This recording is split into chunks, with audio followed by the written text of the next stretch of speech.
एक समय की बात है, रानी और मानू नाम की दो बिल्लियों को रोटी का एक बड़ा टुकड़ा मिला। दोनों बिल्लियां रोटी के लिए लड़ने लगीं। ये मेरी है, रानी चिल्लाई। नहीं, ये मेरी है, मानू ने कहा। तभी वहां मीकू नाम का एक चालाक बंदर आया। उसने कहा, झगड़ो मत, मैं तुम्हारी रोटी बराबर बांट दूंगा। मीकू अपने साथ एक तराजू लाया। उसने रोटी के दो टुकड़े किए और उन्हें पलड़ों में रख दिया। एक तरफ का पलड़ा भारी था। मीकू ने कहा, ओह, ये बड़ा है, मुझे इसे बराबर करने दो। मीकू ने बड़े टुकड़े से एक बड़ा निवाला तोड़कर खा लिया। अब दूसरा पलड़ा भारी हो गया।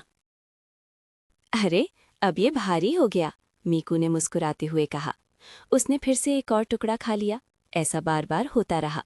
मीकू हर बार बराबरी करने के बहाने रोटी खाता गया। बिल्लियां समझ गईं कि रोटी खत्म हो रही है। बिल्लियां समझ गईं कि रोटी खत्म हो रही है। रुक जाओ, हम खुद बांट लेंगी, रानी बोली।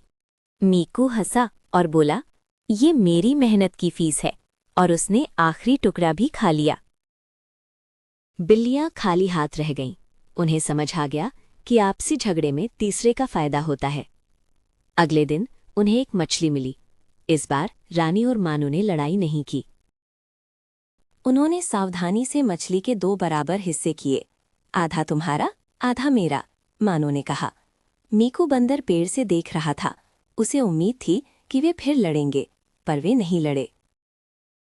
बिल्लियों ने खुशी खुशी अपनी मछली खाई। उनका पेट भी भरा और मन भी शांत रहा। रानी ने कहा, मिलकर रहने में ही समझदारी है। मानू ने सिर हिलाकर सहमति जताई। तभी उन्हें जंगल से एक बड़ी आवाज सुनाई दी। कोई मुसीबत में था। उन्होंने देखा कि सुनाई दी। कोई मुसीबत में था। उन्होंने देखा कि मीकू बंदर एक जाल में फंस गया था। वो मदद के लिए चिल्ला रहा था।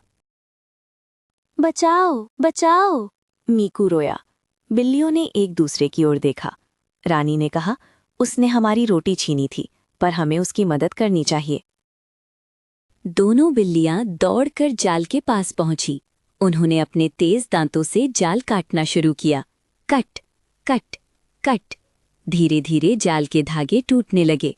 मीकू आजाद होने ही वाला था। आखिरकार मीकू जाल से बाहर आ गया। उसने राहत की सांस ली।